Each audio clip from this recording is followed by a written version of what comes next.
अस्सलाम वालेकुम नाज़रीन, आप देख रहे हैं सुबह सवेरे पाकिस्तान। मैं हूं आपके साथ आपकी मेज़बान रमशा कंवल।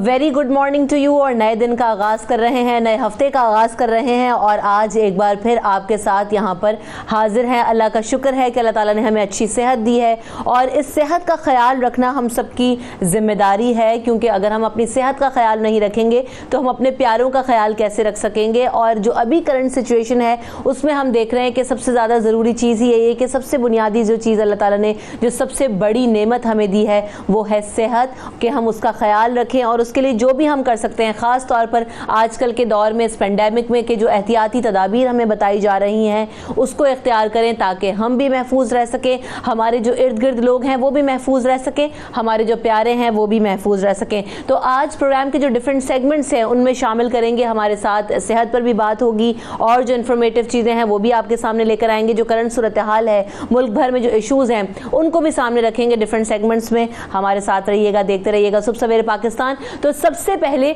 जो कोरोना के हवाले से अपडेट्स हैं वो आपसे शेयर करते हैं। दुनिया भर में हम देख रहे हैं कि जो कोरोना केसेस की तादाद है वो बढ़ती जा रही है। अगर दुनिया भर में जो कोरोना केसेस की कुल तादाद है उसकी बात की जाए तो अब तक ये तादाद पहुंच चुकी है तकरीबन 62 लाख के करीब, यानी 62 लाख के करीब अफराद इससे मुतासर हो चुके हैं। ये दुनिया भर के फिगर्स हैं जो मैं आपसे शेयर कर रही हूँ। अगर बात की जाए कि मजमूई अमवात कितनी हुई है दुनिया भर में, तो 3,73,000 से ज़ायद लोग हैं जो कि इस वबा की वजह से जान की बाजी हार चुके हैं। और दुनिया भर में जो कोरोना वायरस को शिकस्त देने वालों की तादाद है वो तकरीबन 28 लाख से ज़ायद लोग हैं जो इससे रिकवर हो चुके हैं, जो सेहतियाब हो चुके हैं।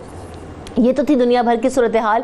अब बात कर लेते हैं ज़रा पाकिस्तान में क्या सिचुएशन है, क्योंकि पाकिस्तान में भी हम देख रहे हैं कि दुनिया भर की तरह पाकिस्तान में भी अब जो वेव है वो शिद्दत इख्तियार कर रहा है कोरोना का, और इस वक्त जो केसेस की तादाद है वो बढ़ती जा रही है। मुल्क भर के अगर कुल केसेस की बात की जाए तो इस वक्त जो आदाद शुमार शेयर किए गए हैं उसमें 72,460 केसेस हैं जो कि अभी तक रिपोर्ट हो चुके हैं। अगर मुल्क भर में मजमूई अमवात की बात की जाए तो अभी तक रेशो बहुत बेहतर है। 1543 लोग हैं जो कि अब इससे जो है ना वो जान की बाजी हार चुके हैं, जाँ बहक हो चुके हैं। मुल्क भर में कोरोना वायरस को शिकस्त देने वालों की तादाद, यानी जो लोग इसके शिकार हुए, रिकवर हुए, ठीक हो चुके हैं, वो 26,083 हैं। बाकी कुछ लोग क्वारंटाइन में हैं, आइसोलेशन में हैं, कुछ का इलाज हो रहा है। तो ये सारी सूरत हाल है जो फैक्ट्स एंड फिगर्स हमारे सामने हैं।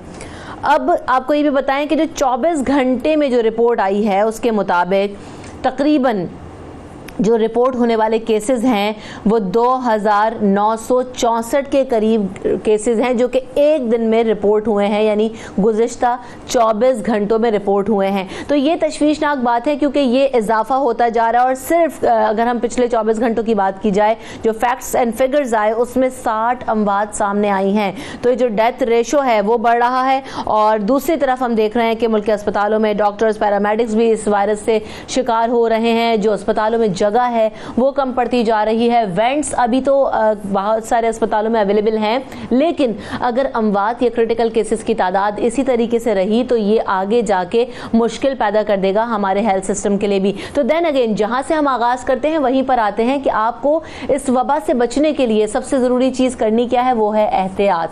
मास्क पहनिए, सैनिटाइज़र का इस्तेमाल कीजिए, अपने साबुन से हाथ धोइए और सफाई का खास ख्याल रखिए, तभी हम इस वबा से महफूज रह सकते हैं। इस सारे मिशन में हम देख रहे हैं कि जहां मीडिया अपना किरदार अदा कर रहा है, जहां doctors, frontliners, army, police, paramedics, security guards, drivers, तमाम लोग जो हैं वो अपना अपना रोल प्ले कर रहे हैं ताकि इस पेंडेमिक में महफूज रहा जा सके। वहीं हमारे जो अदाकार हैं, जो गुलूकार हैं, मौसीकार हैं, सदाकार हैं, जो आर्टिस्ट हैं, वो भी पीछे नहीं हैं। हमने देखा कि मुख्तलिफ सोशल मीडिया प्लेटफॉर्म्स पर जिस तरह से वो बात कर रहे हैं अवेयरनेस के हवाले से और अपना कॉन्ट्रीब्यूशन कर रहे रहे हैं, उसी हवाले से आपको एक बात बताएं कि एक नया गाना तैयार किया गया है और नजम शिराज साहब ने ये गाना बनाया है।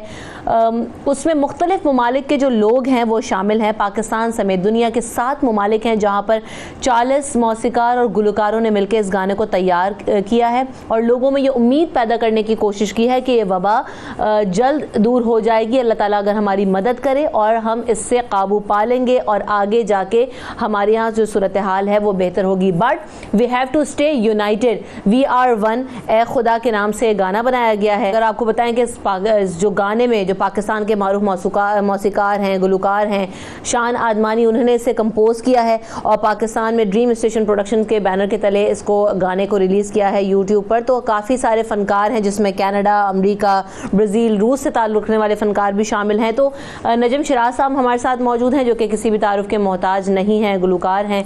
आपको वेलकम करते हैं नजम शो में।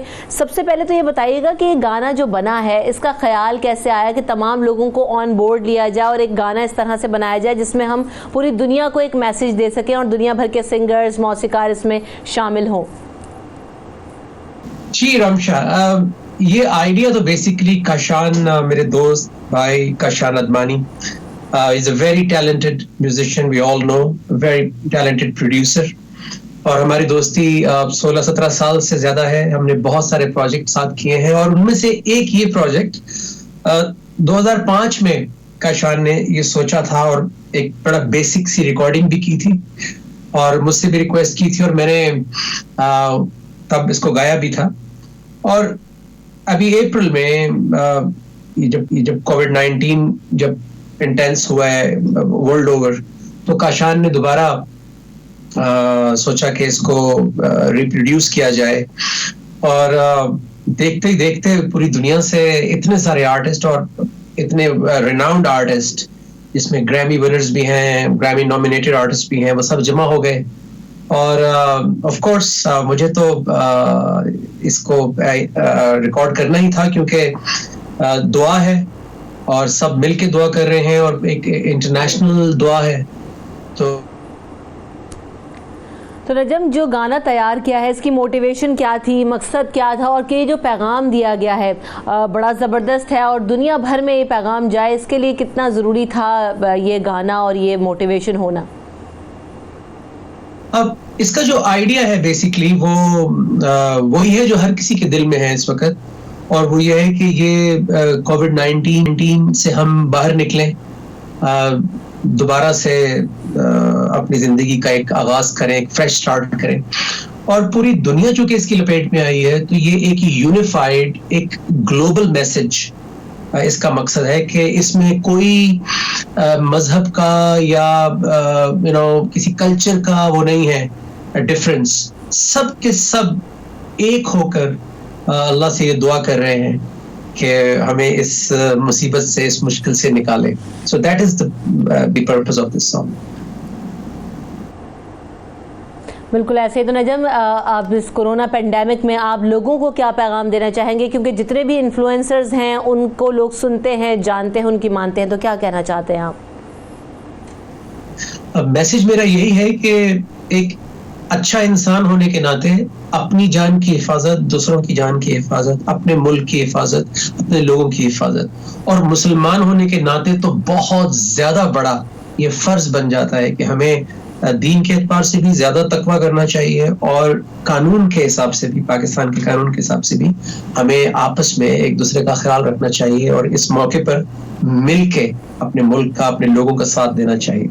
बिल्कुल ऐसा ही है कि हमें अपने मुल्क में अपने लोगों का, अपने तमाम जो प्यारे हैं उनका ख्याल रखना है, और ख्याल कैसे रखना है इस पर बात कर लेते हैं। डॉक्टर मोहम्मद इरफान मलिक साहब हमारे साथ मौजूद थे। नजम शिराज, आपने वक्त दिया, आपके वक्त का बहुत शुक्रिया। और इस तरह की एफर्ट्स बहुत ज़्यादा ज़रूरी हैं क्योंकि हम बार बार यही बात करते हैं कि हर प्लेटफॉर्म से इस जो है अवेयरनेस कैंपेन का लोगों को हिस्सा बनना चाहिए। जो जिस कैपेसिटी में कॉन्ट्रीब्यूट कर सकता है, चाहे वो अवेयरनेस हो, चाहे वो किसी और तरह का कोई प्रैक्टिकल वर्क हो, लोगों को अपना अपना कॉन्ट्रीब्यूशन करते रहना रहना चाहिए for the society and for their country.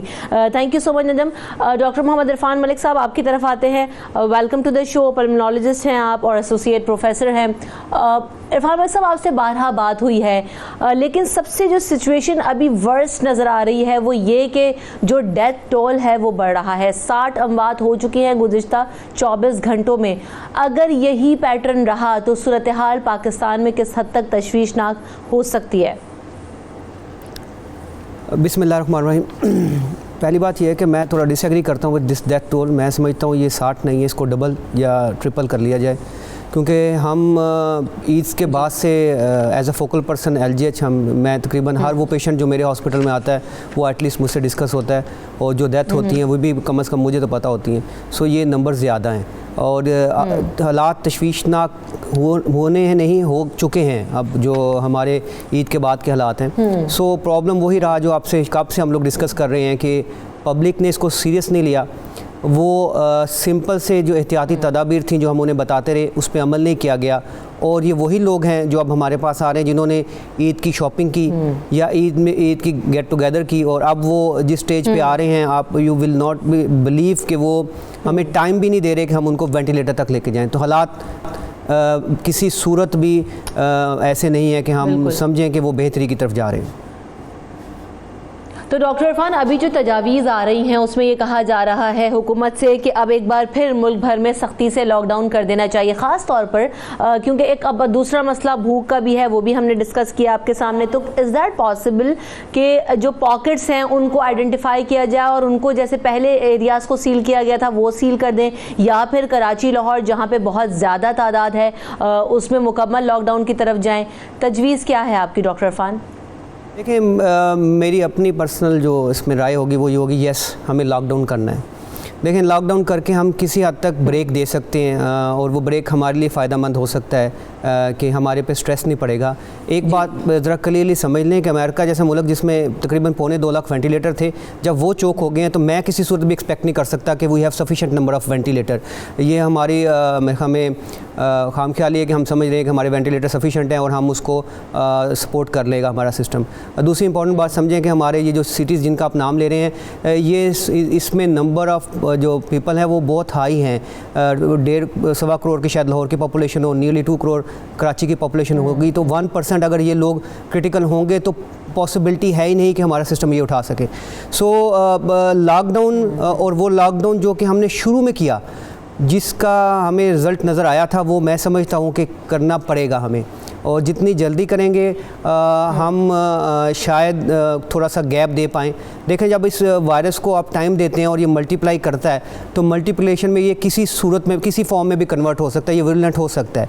हम समझते थे कि एज जो है वो थोड़ा सा फैक्टर है जो शायद प्रिवेंट करेगा, वो भी हमारी बात जो है वो अब जो हमें नज़र आ रही है वो शायद उतनी हकीकत नहीं है। यंग लोग भी जो हैं वो भी सडन डेथ हो रही है उनमें भी। तो अगर हमने ब्रेक देना है तो मैं समझता हूँ कि लॉकडाउन की तरफ हमें जाना पड़ेगा। अच्छा डॉक्टर इरफान, इसकी क्या वजह है कि हम देख रहे हैं ना कि ये स्ट्रक्चर चेंज कर रहा है वायरस, या कोई और रीजंस हैं इसके कि पहले हम देख रहे थे कि माइल्ड केसेस ज़्यादा थे, लेस सिम्टोमेटिक केसेस ज़्यादा थे, बट अभी जो मैंने गुज़िश्ता हफ्ते जो पैटर्न देखा है, जितने भी केसेस रिपोर्ट हुए हैं उन सब ने यही तकरीबन बात कही है कि वो उनमें सिम्टम्स हैं, सिम्टम्स आ रहे हैं और उनकी कंडीशंस भी क्रिटिकल हो रही हैं। तो ये किस हद तक सूरत हाल ख़राब है और ये क्यों हो रहा है? पहले तो माइल्ड केसेस थे, रिकवरीज हो रही थी विच इज़ फाइन, अभी क्रिटिकल कंडीशंस क्यों हो रही हैं लोगों की? मेरा अपना इस पे जो मेरा अपना जो सेइंग है एज अ पल्मोनोलॉजिस्ट भी, और हमारे साथ हमारे पास लैब भी अवेलेबल है तो हमारी डिस्कशन चलती रहती है। मेरा ये जो मेरी राय जो है वो यही है कि इसको हमने टाइम दिया है जो पिछले 2 हफ्तों में अपना लॉकडाउन ब्रेक करके, तो ये वायरस बहुत मल्टीप्लाई किया है, इसमें म्यूटेशन हो जाती हैं। तो इसमें म्यूटेशन से इस वक्त जो हमारे पास फॉर्म नज़र आ रही है वो क्रिटिकली नज़र आ रही है। And you are absolutely right, हमारे पास क्रिटिकल पेशेंट ये हैं अवेलेबल। और दूसरा मैं ये समझ रहा हूँ कि लोग पहले हमें जब आते थे अलामात नहीं होती थी वो हमारे पास आ जाते थे, अब वो अपनी अलामात को बहुत हद तक छुपा लेते हैं। वो उस वक्त अप्रोच कर रहे हैं जब वो बिल्कुल एंड स्टेज पे होते हैं। सो ये बड़ा इंपॉर्टेंट फैक्टर है। और लोगों को जो जहाँ तक मेरी ऑब्जर्वेशन रही, वो लोग जो पहले 2, 4 या 5 दिन में हमारे पास रहे और उनको बाय द वे ट्रीटमेंट भी आपको ऐसी सिग्निफिकेंट नहीं दी जाती, वो मल्टीविटामिन टाइप्स की चीज़ें अगर वो दे भी दी जाएँ तो उनका प्रोग्रेशन इस तरह नहीं होता। ये वो पेशेंट है जो शुरू में कोई ट्रीटमेंट नहीं ले पाई या उन्होंने अपनी अलामात को छुपाया और अब हमारे पास सिर्फ क्रिटिकल फॉर्म में नज़र आ रहे हैं। जी तो अब ऐसी सूरत हाल में डॉक्टर इरफान आप क्या मैसेज देना चाहेंगे लोगों को कि किस हद तक एहतियात बरतें और इस क्रिटिकल कंडीशन में बचना कैसे है? डॉक्टर इरफान, देखिए, एहतियात तो मेरे ख्याल में हमसे ज़्यादा तो आपको याद हो गई है कि हमने क्या एहतियात देनी है, वो बार बार रिपीटेशन कर रहे हैं। लेकिन एक चीज़ को ये आवाम समझ ले, ये जो थ्योरीज़ हैं वो कॉन्स्पिरेसी थ्योरीज़ हैं, ये एग्जिस्ट नहीं करता, इससे बाहर निकल है। मुझे नहीं पता हालांकि आप लोगों का प्रेशर मीडिया का इतना हाई है, क्या हमारा सोशल मीडिया आपसे ज़्यादा स्ट्रॉन्ग है? लोग उसकी वीडियोज़ को, और ऐसे लोग बैठ के इस पर बात कर रहे हैं जिनका इससे लिंक ही नहीं है, वो बता रहे हैं कि जी ये जो है वो डॉक्टर्स को इतने पैसे मिल रहे हैं, कोरोना की डेथ नहीं हो रही, इसको कोरोना में डिक्लेयर किया जा रहा है। प्लीज़ आके आप हमारे हॉस्पिटल में लोगों को देखें, वो ट्रू सेंस में वो कोरोना से उनकी डेथ हो रही है। उनकी एज 32 साल भी है, 37 साल भी है और 42 साल भी है। इस एज में उनका कोई रिस्क फैक्टर भी नहीं है। उनका एक्सरे बता रहा है कि दोनों lungs within no time, within 72 hour वो ख़त्म हो चुके हैं। सो ये डिजीज़ यहाँ एग्जिस्ट करती है। एहतियात सबसे इंपॉर्टेंट सोशल डिस्टेंसिंग है। गैदरिंग को ख़त्म कर दें प्लीज़, कोई बात नहीं, ज़िंदगी रही तो फिर हम इसको कर सकते हैं। मास्क पहने और हैंड हाइजीन का फॉलो करें और पेरेंट्स को बचाएं। अगर आप बाहर जा रहे हैं तो पेरेंट्स जो हैं वो इसका शिकार हो रहे हैं, वो कहीं और से नहीं ले रहे, वो आपसे ही ले रहे हैं। तो कोशिश आपकी ये होनी चाहिए कि ये social distancing, hand hygiene and mask ये कंपल्शन रखें। बाकी अल्लाह चाहे तो होपफुली शायद इससे हम बेहतरी की तरफ आ जाएं। बिल्कुल, बात यही है कि हम सारी एक्टिविटीज़ अपनी ज़िंदगी भर करते रहेंगे, लेकिन कहा जाता है ना कि जान है तो जहान है। तो अपनी जान का ख्याल रखिए, अपनी सेहत का ख्याल रखिए, और ये सिर्फ तभी मुमकिन होगा जब आप एहतियाती तदाबीर पर अमल करेंगे, और वो कोई इतनी मुश्किल नहीं है। हम सब मिलके बेहतर कर सकते हैं सूरत हाल को अभी भी। बहुत शुक्रिया डॉक्टर मोहम्मद इरफान मलिक साहब, आपने वक्त दिया। तो चूँकि अब हम बात हैं, जैसे मैंने स्टार्ट में कहा था कि मुख्तलिफ सेगमेंट्स होंगे, कोरोना के हवाले से भी आपको आगे चल के भी कुछ बात करेंगे, लेकिन इस वक्त जो पाकिस्तान को कोरोना के अलावा एक बहुत बड़ा चैलेंज है वो ये भी है कि पाकिस्तान में जो फल हैं, जो अजनास हैं, जो फसलें हैं, उसकी बात की जाए तो वो अभी मुतासर हो रही हैं टिड्डी दल के हमलों की वजह से, और शदीद हद तक इन फसलों को मुतासर किया है, जिसमें फल भी हैं, ज़रूरी अजनास भी हैं, वेजिटेबल्स भी हैं। तो मुल्क के जो 61 अजला हैं वो टिड्डी दल के हमलों से मुतासर हो चुके हैं। अब इसके खात्मे के लिए पंजाब में जो ज़िला इंतज़ामिया है, महकमा ज़राअत है, महकमा अनहार और पाक फौज की जो मुश्तरका टीमें हैं, वो रिवायती और गैर रिवायती तरीकों दोनों तरीके से इसको जो है ना वो काउंटर करने की कोशिश कर रही हैं। जो किसान हैं, जो काश्तकार हैं, वो भी अपनी मदद आपके तहत देसी तरीकों से भी जनन को भगाने की कोशिश कर रहे हैं। जो हुकूमत की जानिब से इक़दामात बताए जा रहे हैं उस पर भी किसी हद तक अमल दरामद हो रहा है। लेकिन सवाल ये है कि ये टिड्डी दल आया कहाँ से, इसकी तारीख क्या है, और ये इतने बड़े पैमाने में जो फसलों को नुकसान पहुँचा रहा है, इसका काउंटर हमने पाकिस्तान में कैसे करना है, दुनिया इसको किस तरीके से डील करती है, आज हम इस पर बात करेंगे। मेरे साथ जो मेहमान मौजूद हैं वो फ़खर ज़मान साहब हैं, जो कि एंटोमोलॉजिस्ट हैं, माहिर हशरात हैं। Welcome to the show Fakhar Zaman sahab. सबसे पहले तो ये बात जानना ज़रूरी है कि ये आया कहाँ से है, इसकी हिस्ट्री क्या है, और दुनिया भर में जहाँ पर ये होते हैं तो उनको कैसे काउंटर करते हैं, क्या इसका इलाज है, क्या तरीका है? फ़खर ज़मान साहब। हाँ जी, बात यह है कि जो लोकस्ट है इसको यानी आम ज़बान में टिड्डी दल कहते हैं उर्दू में, और इंग्लिश में इसको डेजर्ट लोकस्ट कहते हैं। इसका जो साइंटिफिक नेम है वो है शिस्टोसर्का ग्रीगेरिया। ये एक ट्रांसपोर्टिंग इंसेक्ट है, यानी एक मुल्क से दूसरे मुल्क की तरफ जा सकता है, और इसमें बाकी ये एक ग्रासहॉपर फैमिली है एक्रिडाइडी, उससे इसका ताल्लुक है। लेकिन ग्रासहॉपर से ये डिफरेंट इसलिए है कि इसमें मॉर्फोलॉजिकल और फिजियोलॉजिकल चेंजेस हैं। ये ग्रुपिंग लाइफ में रहता है। इसके जो बच्चे हैं वो भी ग्रुपिंग लाइफ में रहते हैं, उनको हॉपर्स बैंड कहते हैं। और इसके जो एडल्ट हैं वो ग्रुपिंग में रहते हैं, उनको सवार या दल कहा जाता है, यानी बहुत बड़ी तादाद में उड़ के एक दूसरी से दूसरी जगह ये जाते हैं। पाकिस्तान में इसके 2 ब्रीडिंग सीज़न हैं। जो बलूचिस्तान का है उसमें इसकी अफजाइश होती है फरवरी से जून तक, और दूसरा इसका सीज़न है मानसून की, जब हवाएं चलती हैं, बारिशें होती हैं। तो हमारा जो सिंध और पंजाब का जो डेजर्ट है इसमें ब्रीडिंग इसकी होती है। इसका सीज़न जून से अक्टूबर तक जो है ना वो चलता है। तो बाकी पूरी दुनिया के जो ममालिक 60 ममालिक अफेक्टेड कंट्रीज़ हैं जो मुतासिर होते हैं इससे। FAO जो है फूड एग्रीकल्चर ऑर्गेनाइजेशन, उसके मेंबर हैं 60 कंट्रीज़, और FAO ने यानी 3 इसमें रीजन में तकसीम किया हुआ है। जो मगरबी अफ्रीका है उसको वेस्टर्न रीजन में, यानी उसमें सेनेगल हो गया, मोरितानिया हो गया, मराकश, ये कंट्रीज़ हैं। ईस्टर्न रीजन में जो है सऊदी अरेबिया आता है, और यमन और इथोपिया, कीनिया, ये जो मशरकी अफ्रीका के कंट्रीज़ हैं ये आते हैं। तो ये सारे इलाके जो हैं इनमें कोस्टल एरियाज़ भी हैं, इनमें डेजर्ट्स भी हैं, यानी सैंडी एरियाज़ जहाँ भी होंगे वो इसकी अफजाइश के इलाके हैं। नरम ज़मीन में ये अंडे देती है, और जब बारिशें हो जाती हैं तो बारिशों में ख़तरा बढ़ जाता है, क्योंकि सॉइल मॉइस्चर इसके लिए ज़रूरी है। जब ये अंडे दे देती है तो रेत के अंदर एक टेम्परेचर और ह्यूमिडिटी और सॉइल मॉइस्चर होता है, जिसकी वजह से इसके बच्चों की बच्चे हैच हो सकते हैं, और उसमें से बच्चों में से अंडों में से बच्चे निकलते हैं। तो ये जो 3 रीजन में एफएओ ने तकसीम किया हुआ है, लास्ट पहुंचा दिया है। इसमें मैं आपको बता रहा हूँ कि जो 2 सीज़न है ना, जब एक सीज़न ख़त्म हो जाता है, वहाँ की वेजिटेशन जब ड्राई हो जाती है तो ये दूसरे ब्रीडिंग सीज़न में मूव करती है। तो अभी आपने देखा होगा जो सवाम आए हैं बलूचिस्तान की तरफ से, और वहाँ से ये इस तरफ वहाँ सीज़न ख़त्म हो गया, यानी फरवरी से जून तक ख़त्म हो गया। वहाँ से ये पॉपुलेशन एडल्ट बन के वेजिटेशन वहाँ ड्राई हो गई है। अब इनका जो ब्रीडिंग सीज़न नेक्स्ट है वो इस तरफ आ रहे हैं।